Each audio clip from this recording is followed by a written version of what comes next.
Hello everyone, once again welcome back on my YouTube channel. आज मैं discuss कर रहा हूँ इंटरनेशनल ट्रेड में different kind of international trade, entry into international business. ये topic मैं डिस्कस करने वाला हूँ। बेसिकली जो मेन दो पॉइंट्स हैं उसमें हम आउटसोर्सिंग और फ्रेंचाइजिंग की बात करेंगे। ठीक है, एग्जाम के पॉइंट ऑफ व्यू से इंपॉर्टेंट टॉपिक है, इसीलिए मैं आज ये टॉपिक डिस्कस कर रहा हूँ। इस टॉपिक को बहुत अच्छे से प्रिपेयर करिए, अच्छे से अटैम्प्ट करिए, क्योंकि एग्ज़ाम में ये टॉपिक कई बार रिपीट हुआ है और शॉर्ट नोट्स में ये टॉपिक कई बार आया हुआ है। ठीक है, तो चलिए स्टार्ट कर लेते हैं। International trade, the mode of entry into international business. तो इससे पहले हमने बहुत सारी एंट्रीज़ की बात करी थी, जहां हम आज बात करेंगे आउटसोर्सिंग की। इंटरनेशनल बिजनेस में हमें क्या करना है? इंटरनेशनल बिजनेस में हमें अपने आप को मार्केट में प्रॉपरली स्टैंड करके रखना है, क्योंकि बहुत सारे कॉम्पिटिटर्स हैं। बहुत सारे कॉम्पिटिटर्स के साथ कॉम्पीट करना बहुत ज़्यादा टफ टास्क है। उस केस में आप अपने आप को हमेशा दूसरों से डिफ्रेंशिएट करते हुए चलोगे, तब तो आप इंटरनेशनल मार्केट में एग्जिस्ट एंड स्टैंड कर सकते हो, अदरवाइज आप उस मार्केट में स्टैंड नहीं कर सकते। ठीक है, तो वो यहाँ पे हम बात कर रहे हैं इंटरनेशनल ट्रेड में। तो फर्स्ट पॉइंट है outsourcing. It is a cost effective strategy use by companies to reduce cost.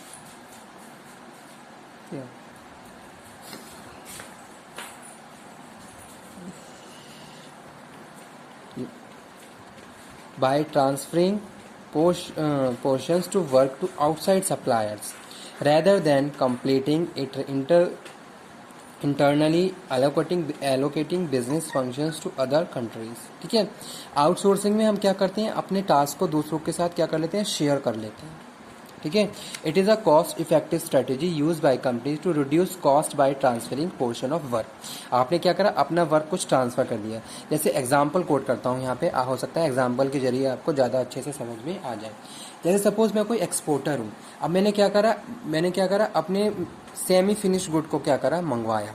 ठीक है, फुल फिनिश नहीं है, आधा काम मैंने क्या करा? कुछ वेंडर सप्लायर्स के थ्रू कंप्लीट कराया। उसके बाद उस गुड्स को फिनिश में कंप्लीट करके मैं उनकी पैकेजिंग करके उसको एक्सपोर्ट कर रहा हूँ। ठीक है, तो ये क्या है? आउटसोर्सिंग है।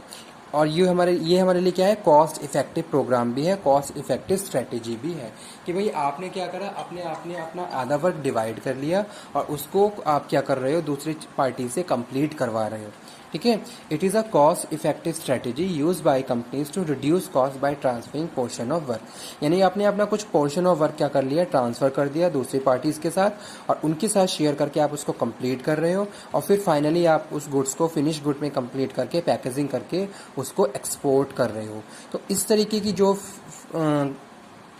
स्ट्रेटजीज होती हैं या इस तरीके की जो फॉर्म्स होती हैं, उनको हम outsourcing forms of international trade कहते हैं। ठीक है, तो वो हमने यहाँ पे बात करी outsourcing. It is a cost effective strategy use by the companies to reduce cost of transferring portion of work to outside suppliers rather than completing it internally allocating business function to other countries। Okay, यहाँ पे हम other countries की भी बात कर रहे हैं। ठीक है, नेक्स्ट वन है फ्रेंचाइजिंग। फ्रेंचाइजिंग में हम बात कर रहे हैं, हम क्या करते हैं? फ्रेंचाइजीज को ले लेते हैं, उसके हिसाब से फिर हम क्या कर रहे हैं?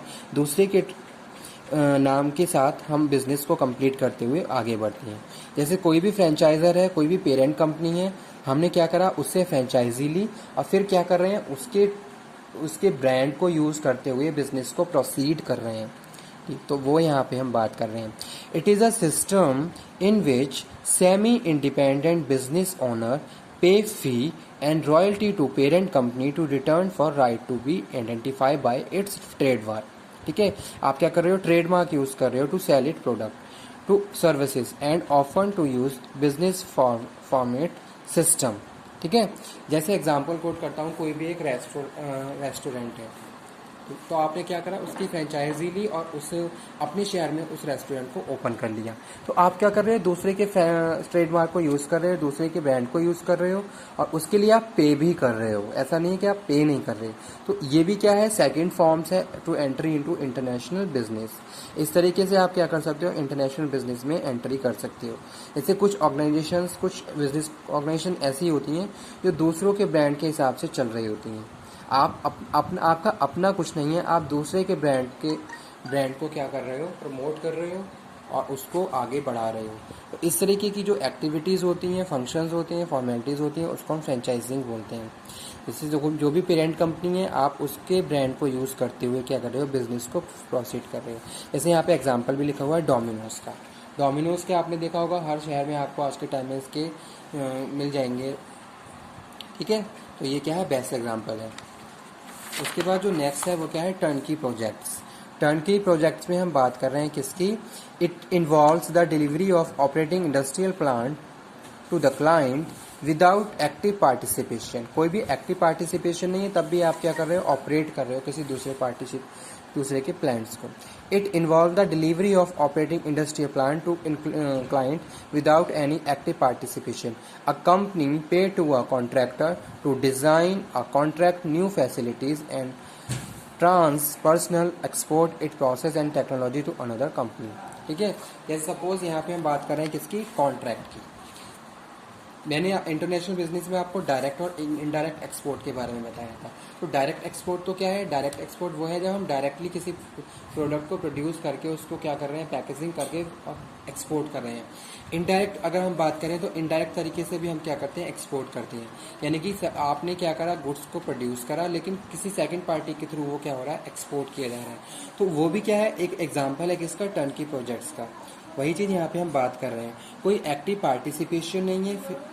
अ company pay to a contractor, आपने क्या करा, किसी कॉन्ट्रैक्टर के थ्रू अपने गुड्स को एक्सपोर्ट किया, दूसरे देशों में भेजा। ठीक है, तो वो यहाँ पे हम बात कर रहे हैं किसकी, टर्नकी प्रोजेक्ट। तो जो टर्नकी प्रोजेक्ट है वो भी क्या है, एक इम्पॉर्टेंट फॉर्म है एंट्री इनटू इंटरनेशनल बिजनेस। ठीक है, तो आज का टॉपिक मैं यहीं पे फिनिश करता हूँ। आज मैंने आपको ये इन सारी चीज़ों के बारे में बताया है, 3 point two entry into international business, outsourcing, franchising और टर्नकी प्रोजेक्ट। तीनों ही सब टॉपिक एग्जाम के पॉइंट ऑफ व्यू से इंपॉर्टेंट है। और सेकंड थिंग, इंटरनेशनल के जो बेसिक कॉन्सेप्ट हैं वो आपको क्लियर होने चाहिए। इंटरनेशनल ट्रेड के कुछ टॉपिक ऐसे हैं जो इंडियन इकोनॉमी से रिलेटेड हैं, इकोनॉमी में भी ये सारे पॉइंट्स आपको पढ़ने को मिलेंगे। जैसे कुछ फाइनेंशियल पोर्शन है जो, वो सारी चीज़ें जैसे फॉरेन एक्सचेंज रेट है, ये सारी चीज़ें आपको क्या मिलेंगी, सिमिलैरिटीज़ देखने में मिल जाती हैं। ठीक है, तो आज का जो टॉपिक है ये भी एग्जाम के पॉइंट ऑफ व्यू से एक इम्पॉर्टेंट टॉपिक है, आप इसको प्रॉपर्ली प्रिपेयर कर लीजिए। अगर किसी भी टॉपिक में कोई डाउट है, कोई क्लैरिटी नहीं हुई है तो प्लीज़ आप मुझे कन्वे कर दें ताकि उससे रिलेटेड एक वीडियो लेक्चर में अगेन आप लोगों को डिलीवर करूँ। ठीक है, तो आज का टॉपिक मैं यहीं पर डिस्कस करता हूँ।